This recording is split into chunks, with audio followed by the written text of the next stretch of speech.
Greetings and salutations once again. We are back with some one talent challenge. I know, the last couple times did not work out well. We had. What is up with this?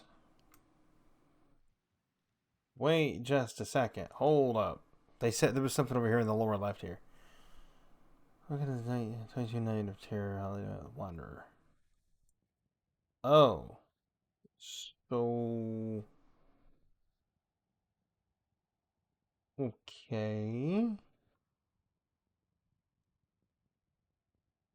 Alternative 24 hours revealing new gameplay. Okay, so this one is my character apparently is now an Olympic sprinter like Usain Bolt. Good to know, I guess. Now it's time to watch me make multiple mistakes because I'm gonna get overconfident and run too fast and then get caught behind enemy lines and die. But nevertheless, I mean, it's kind of cool that they're putting modifiers in like that because, the game. There is that chance that the game could go stale. I mean, not for me.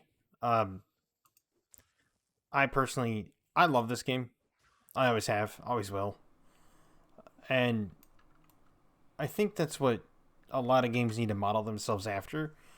Not specifically after Diablo, but tangentially, I would have to say after Diablo. Not Diablo 3 and 4. We've already had that discussion multiple times. Like, I would love to play Path of Exile too, but I'm not going to pay for a game that's free. For example, like, everybody knows that Path of Exile will eventually be free. Well, I'm not going to pay for it. I'm not going to pay for a game that will eventually be free.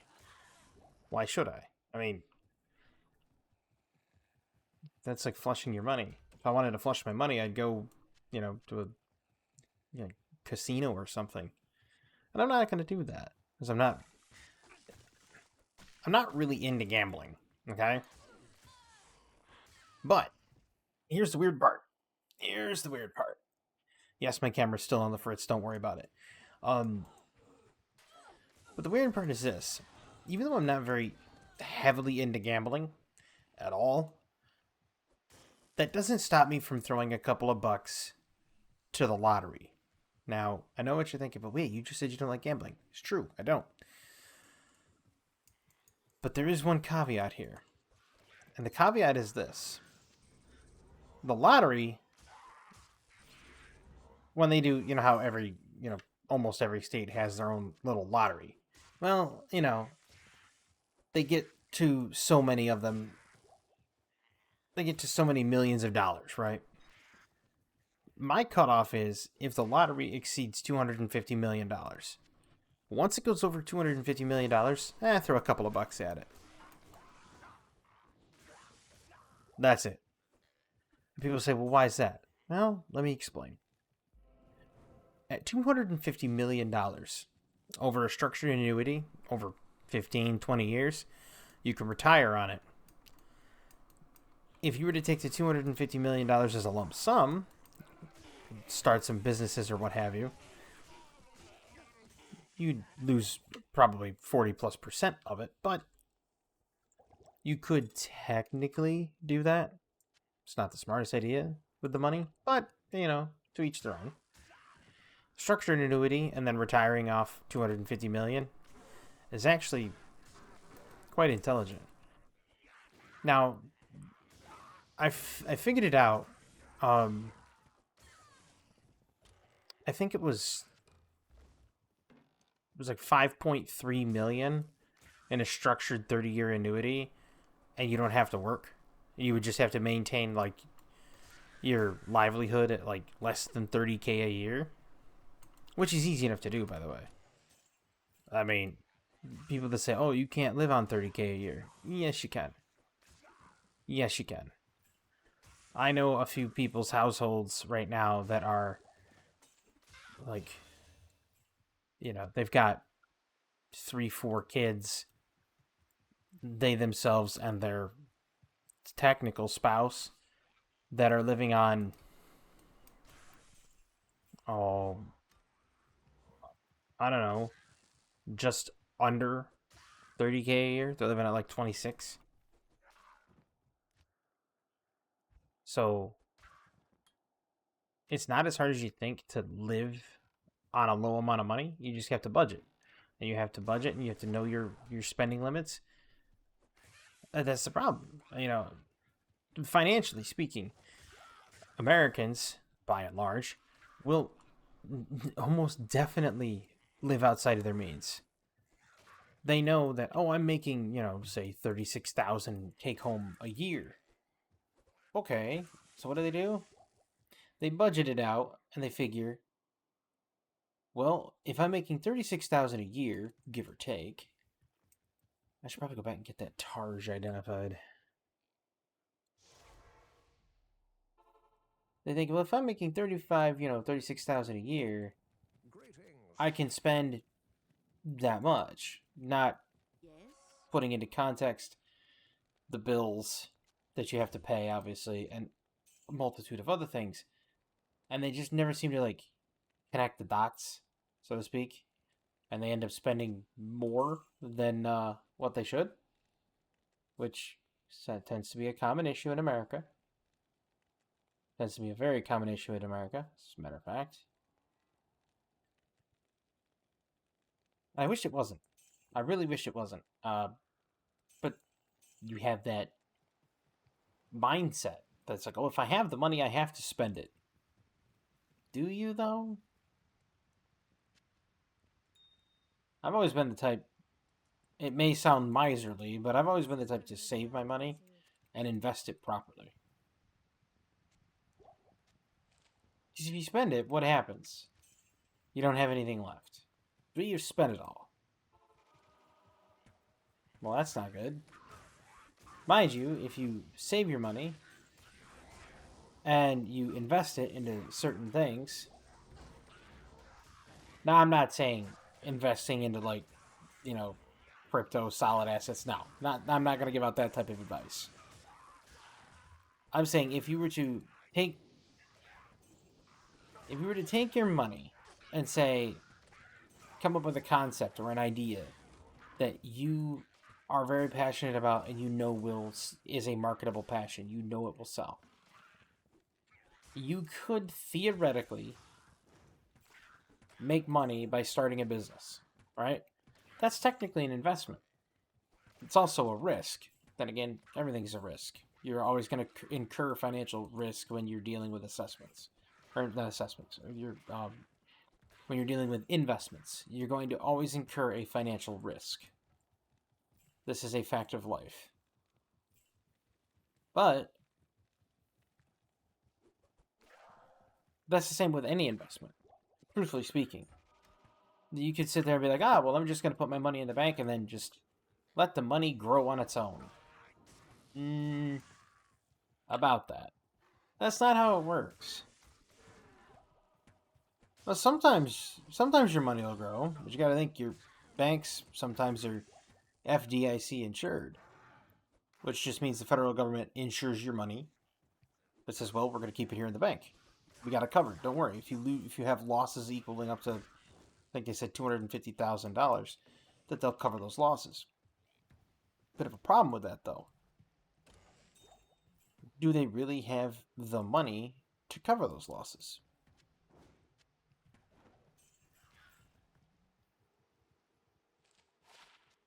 Chances are no, they don't have the money to cover those losses.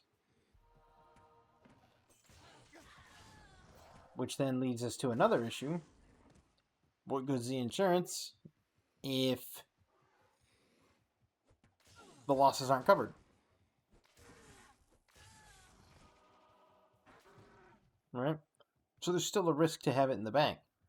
There's still a risk to have it there because your interest rate might not work. I wonder something. Durability 15 of 20. It says repairs durability in 33 seconds. So we'll wait for it to click over to 16. And then I got to see something.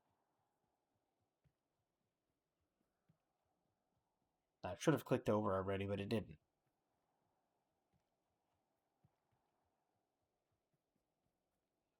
Come on, click it over to 16. I want to see something. Okay. Now, we're going to wait another 33 seconds. And we're going to pick it up and we're going to see if it repaired to 17. I'll even give it over a minute. I want to see if it repairs while it's on the ground. Because it seems weird, right? Oh, it repairs durability over 33 seconds. Okay. So if it repairs durability over 33 seconds, does it have to have the caveat that it has to be in your inventory? Or does it just repair durability on the ground? This is something I've always wondered, but I've never really actually put forth the effort into thinking. Till today. Coming up on the almost 40-second mark. Now we're going to see. I'll wait for it to get to 10 minutes or 11 minutes. In like 27 seconds, I think. Just crossed the 11-minute mark. I want to see if this increased to 17 durability. Let's find out. I'll even go to just 11:20. 18, 19, 20.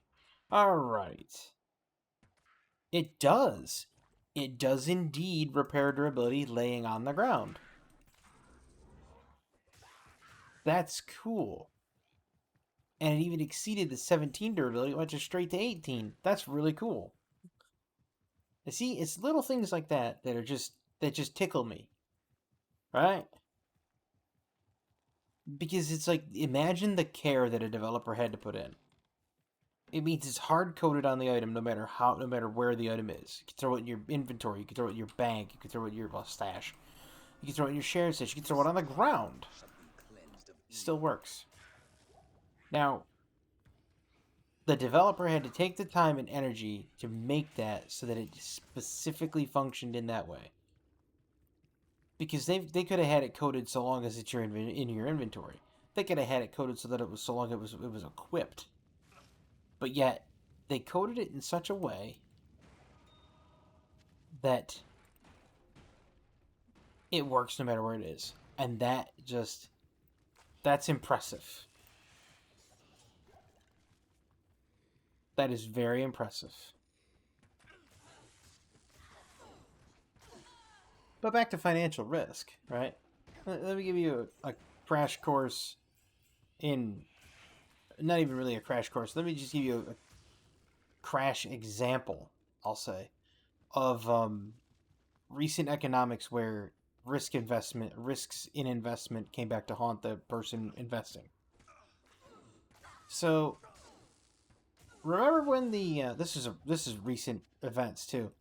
Remember when not the Nasdaq, but the Dow slid just about 1,000 points in a day?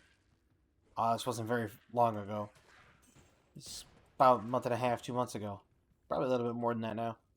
But the Dow Jones Industrial Average slid 1,000 points in overnight, and that was going from Sunday till Monday. What that was linked to ne'er-do-wells ne'er-do-wells really. What you had a whole bunch of people that went out and took a loan in the Japanese yen. And when they took the loan in Japanese yen, the loan they took was at 0.3% interest rate. A very small amount of interest rate. 0.3% is peanuts for an interest rate, which is nice. Well, bit of a problem with that, though. Because that interest rate, what they did is they then converted the money from Japanese yen to American dollars. Then from American dollars to British pound sterling. Because the British pound sterling is one of the strongest investment monies in the world. Well, it was at the time. And what that did is the British pound sterling had an interest rate of 5%. Meaning you take out the loan of 0.3% and you then turn around and you have your cash, your currency, and other investments at 5% interest. So that means you're making a lot more interest than you have to pay back on a loan. And you're using a stronger currency. So when you get the interest back, it comes back in pound sterling, and now it's worth more than the Japanese yen. Therefore, you can pay down the interest on your loan. You can pay down your loan over a long period of time and pocket the residual money. A nice little gimmick that they were doing. Well, they had invested in Nvidia and Bitcoin and a whole bunch of other things. And when they had invested in those things, they did so with the British pound sterling. Well, Sunday evening here in the States, which was Monday morning in Japan, Japan decided pretty much single-handedly overnight they were going to spike their interest rate to 3.9%. And in spiking their interest rate to 3.9%, that induced a mass panic sell-off. Because what you had was you had the investors who had just taken out this rather sizable loan in the Japanese yen, and they now have to pay back that loan, and the interest rate just spiked. Well, when an interest rate spikes, it's not a good thing, especially if you have a loan, because the same interest rate that's on your bank account where you make X amount of dollars per month based on interest, your loans also go up X amount of dollars per month based on the same interest rate. They're connected in such a way. Well. This precipitated into the mass sell-off of money, of services, not services, but goods that they had purchased with those things. The Nvidia stock, the Bitcoin and everything. And in selling those off, that caused the market to slide, which caused panic selling. Panic selling occurs when somebody starts liquidating assets generally because of something else like a spike in interest rates. And then other people follow suit because, well, they don't want to miss out on the high price, and they're afraid it's going to tank and tumble so far that they're not going to get the money back. It's not going to be sustainable, etc., so on. That's pretty much what happened a few months ago in the stock market. But again, this is all about risk management in investing and risk management in money. So even in something like that, where they thought it was foolproof, they had risk. And they had risk that they had to deal with. No different. It's just a different phase of risk. This is why I don't play the stock market. This is why I don't do anything of the sort. I have investments. I know where those investments are. I know exactly what those investments are. I'm not going to give any sort of investment advice, simply because I'm not a qualified investment individual, and I don't want people to invest poorly and then have it cost them their livelihood or their, I don't want them to lose their life savings. I don't want them to make a mistake. So to curtail that and to avoid that completely, I will not be giving out investment advice at all, ever, 100%. Just like I don't ask for things on the video, except for comments. The only reason I ask for comments is because that's feedback, baby. And feedback is huge. People don't really think so, but feedback is huge. Getting comments, and yes, I do read them, and yes, I do respond.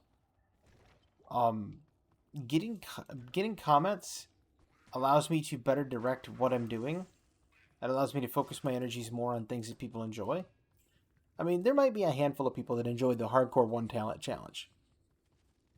Just like there might be a handful of people that enjoy Pokemon Unite. These are all different games I enjoy.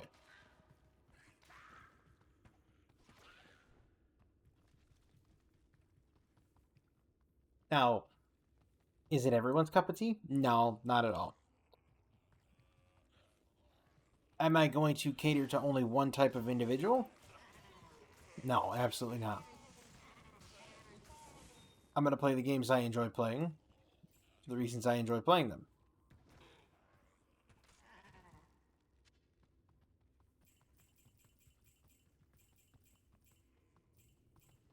And that's the thing is, like, I get why some people like certain things and why other people don't.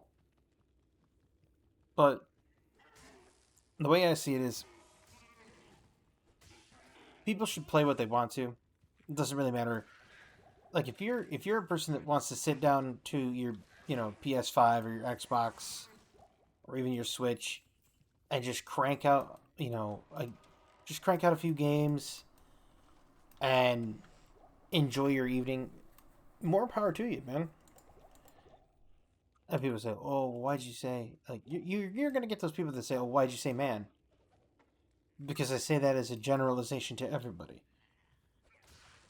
And before anybody asks, no, I don't care about gendered language. I just don't. I don't have the time or energy to care.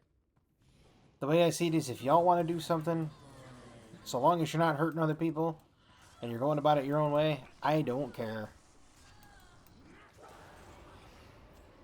Just don't. I don't have the time or energy to. Right? And people say, people would say, well, what if you knew somebody that was going through the process? Okay. It's their choice. No skin off my teeth. Nothing I have to worry about. It's their decision. And that's it. That's as far as that discussion goes. It's not my decision.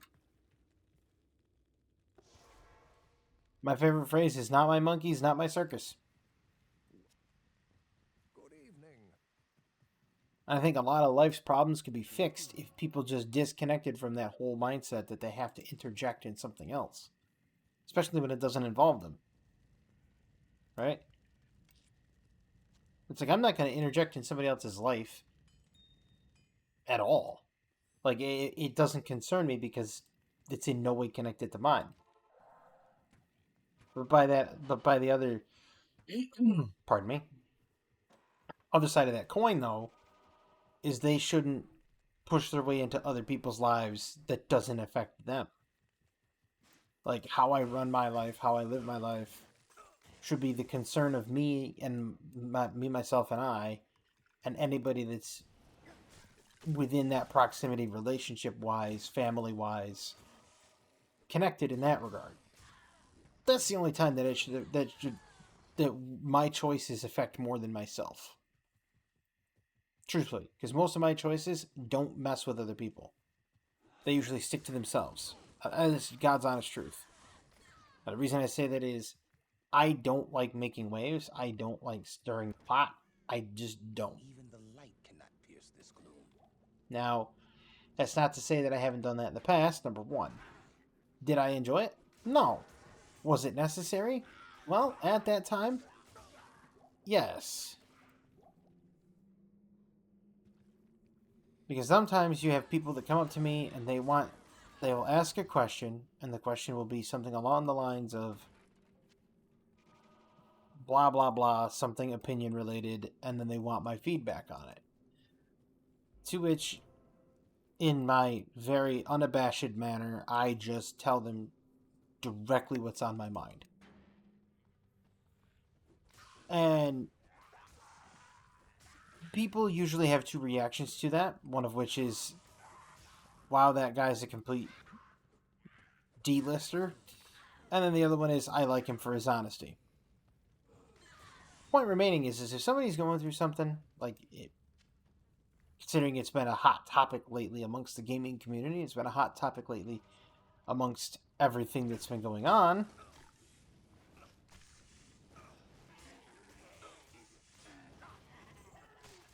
That is, whoa, that's a lot of damage. Didn't think it was going to be that much. The thing that's been going on through a lot of places right now is they were talking about people making a transition, the gender transitions, right? Specifically in gaming industry too, because that's hit the hot topic too.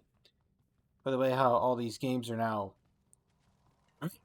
looking a very specific way for modern audiences. And I said it before. I said, look, if you want a game to sell, you have to do very few things. That's it. All you have to do, you don't have to bow down to anyone. You don't have to give out the fan service. You don't have to do anything like that. You make the game have good controls, good soundtrack, good storyline if it's story based. If it's not story based, good controls, good soundtrack, good customer service.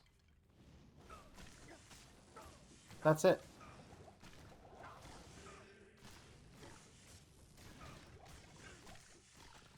And that's pretty much a certified banger.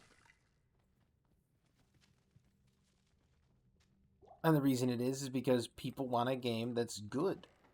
They want a game that is just, you sit down, you plug the game in, you turn it on, and the game is a game. There's no message behind it. There's no, agenda to set. There's no agenda to push. It's a game. Sit down, play it. And the problem is you have too many people trying to appease too many people. Well, harsh lesson time, folks. If you go on a complete appeasement tour where you do nothing but, try to please everyone and try to, tick all the boxes, you're gonna end up hitting a wall. Because there's no way you're going to make everyone happy all the time. It just won't happen. Sorry, folks. Just won't. Of course, people would tell me that the statements, any statement I just made there, they would try to tell me that it's some sort of hateful conduct. Well, it's not. It's just the truth. It's just the truth. If you sit there and try to make everybody happy, you will not have everybody being happy. Everybody will be equally miserable.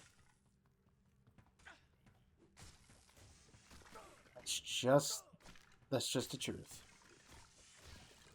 Did you know that every single video I made, I wanted to do I wanted to say greetings and salutations, ladies and gentlemen, but I decided not to. And it's not because I wanted to appease everybody. I just didn't like the way it sounded.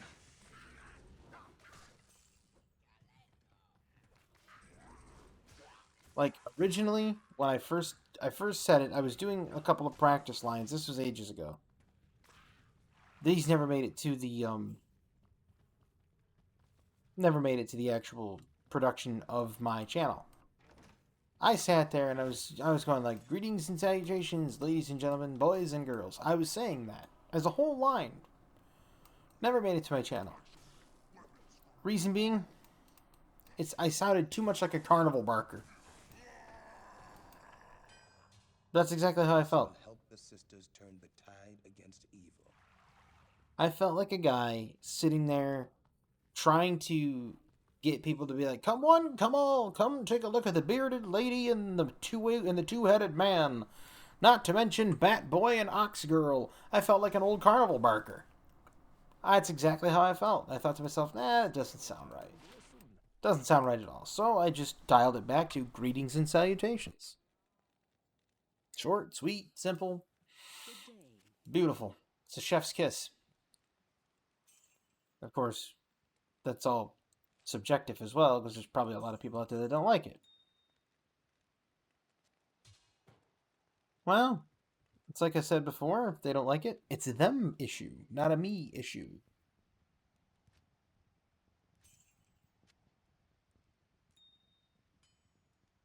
And no, I'm not trying to alienate people.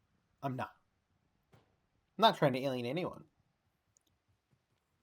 I want people to come here and enjoy the content here. Like the game I'm playing, how I'm playing it, the challenges I do, anything like that. That's what I want. I want that to be the main focus. Not me, not any sort of political standpoints I want to push, because there's no point in it. Just really think about it, right? Take a look at basically everything. Good day.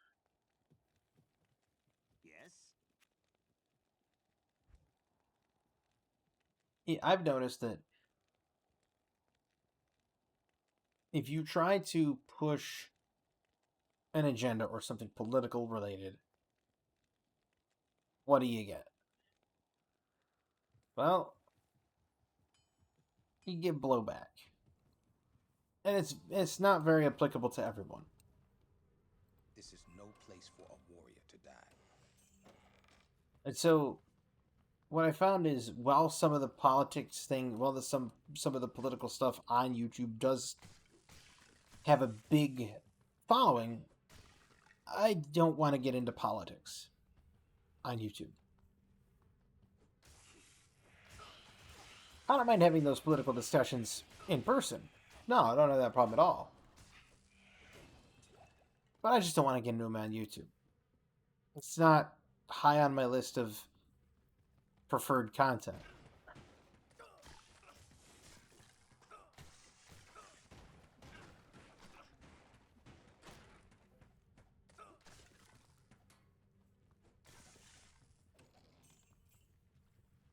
My opinions have always been odd. For lack of a different, well, not for lack of a better term or a different term, I should say. Well, I mean, I could say they've been esoteric. And they've always been that way. That's never changed. And the reason they've been that way is because, to me, it's fine. It's fine to have an opinion. It's fine to have an opinion that flies in the face of everything. But if your entire existence is just to be a contrarian, then you're going to be sorely disappointed in life. Because eventually, being a contrarian and just being counterculture just for the sake of being counterculture will inevitably lead you down the road to ruin. And that's just because if you act that way all the time, it means you have to have an ever-shifting goalpost. You think about it. Whatever the common culture is now, you have to be the counterculture to it. So, 10 years from now, when the counterculture becomes the culture, you now have to be the counterculture because you're nothing more than a contrarian. You catch my drift? It's like, let's use a simple example. That's like saying there's two sports that are on the television. Baseball and football. And all the people are like, oh man, I love baseball. So, like, you know what? I hate baseball. I love football. And then 2 months later, 2 months in the future, everybody's like, I love football. And you're just like, well, I hate football. I love baseball. Then all you're doing is just being a contrarian just to be counterculture. Right? And that's going to eventually lead you down the road to ruin. Because now you're waffling about on everything. You're not sticking to your convictions. You're not sticking to your guns. If a person has viewpoints and they believe in them and they have conviction, they'll just sit there and say, well, this is my viewpoint. I'm not going to change on it. Now, you have people out there that be like, well, wait a minute, that runs off into the area of Asmongold. Yes and no. He actually doubled back and apologized about something. Don't know why.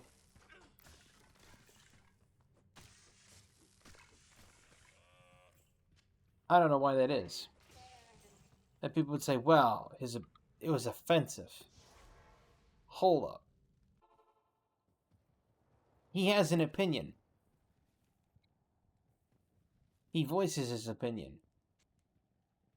Now you have a group saying his opinion is offensive. to probably the same. Yes? The people that lodged the complaint with Asmongold were the same people that found his opinion to be offensive. Well, then why'd you stick around and listen to it? There's a back button. There's a little X you can close out of your page. No one forced you to sit there and listen to it. You have free will. You could choose not to do it. You could say, you know what? I don't agree with it. And then shut it off. And people say, well, what if your person's saying that opinion in your face? My legs aren't broke. I'll just walk away. It'd be like somebody coming up and bullying you face to face, right? They're standing there, right there in your face, constantly degrading you and bullying you. Are you just gonna stand there and bask in it, or are you gonna walk away?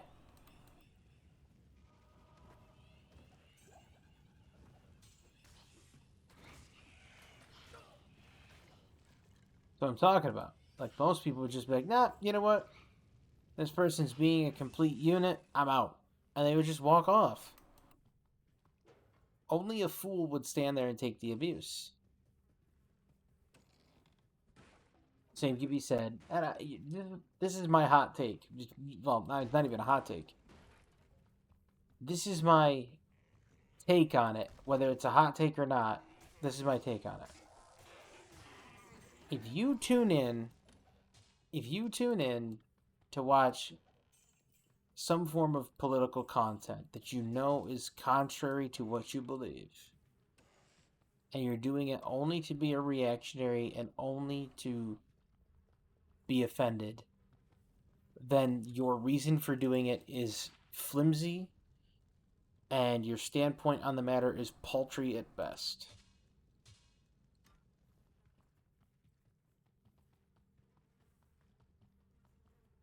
Because you're only doing it as a reactionary. You're purposely setting yourself up to be offended at that moment. Know what I mean? I'm not offended by anything. I'll say that right now. I am not offended by anything at all. I have heard the worst out of every single person that has walked the planet, I'm sure. Okay? I've been called some of the worst stuff known to man. Stuff I wouldn't even reiterate because A, it is legitimately a crime against the Vatican, and B, it's just not meant to hear. Okay? I've been called pretty much everything. Every single one of them. So I've been down the road of, hearing unsavory opinions on everything.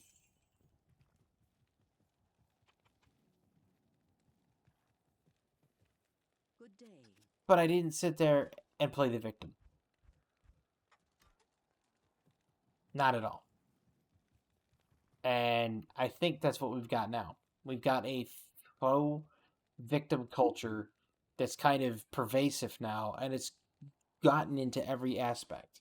It's in the gaming industry now, and there undoubtedly, by the end of this, there'll probably be a comment or two on this video saying, I found what you said to be offensive. Okay, but nobody forced you to sit here through the end of it.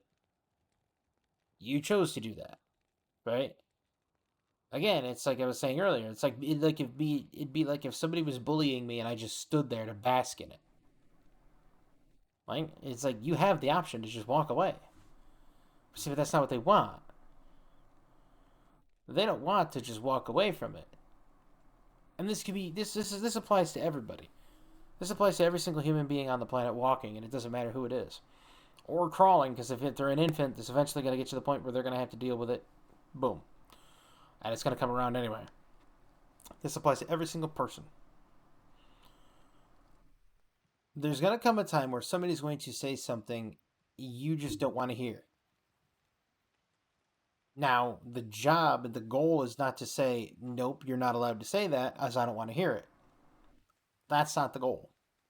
The goal is to either say, thank you for your input, and walk away, or take what they've said into consideration and add it to a whole list of information that you have. Because you never can tell when somebody's information might make you change your opinion. It's possible. Not saying it's going to, but it might. But we're almost done with Act 1 on normal with this Paladin. I hope you enjoyed this video, because I know I did. I hope everybody here has a fantastic evening, a wonderful tomorrow, and as always, have a good one. Camera's on the fritz and I did another salute. It's ingrained in my brain.